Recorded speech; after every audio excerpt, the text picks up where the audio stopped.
নমস্কার, জয় রাধে রাধেশ্যাম, রাধে রাধে। গীতা তত্ত্বকথা।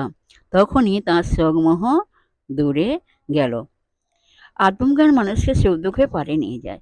সেই জন্যে মানুষ যখন শোকে মোহে অবশ্যই পড়ে তখন আত্মজ্ঞান উপলব্ধি করিবে। তখন আত্মজ্ঞান উপলব্ধি করিয়ে দেয়া ছাড়া অন্য উপায় নেই। ওই জ্ঞান উপলব্ধি না করে অর্জুনেরও শোক মোহ যায়নি। বিশ্বরূপ দর্শন না করে এক মহাশক্তির হাতে যন্ত্রস্বরূপ হয়ে রয়েছি এ কথা অনুভব না করে কারো কোনো দিন অজ্ঞান প্রসূত শোক মোহ দুর্বলতাদির লোপ হয় না। অর্জুন যখন দেখলেন যে সংসারে কারো কিছু করবার ক্ষমতা নেই, তখনই তার ভ্রম ঘুচল, তখনই তার শোকমোহ দূরে গেল। জয় রাধে রাধে শ্যাম, রাধে রাধে। জয় বৃন্দাবন বিহার লাল কি জয়, রাধা শ্যাম সুন্দর লাল কি জয়, রাধে রাধে।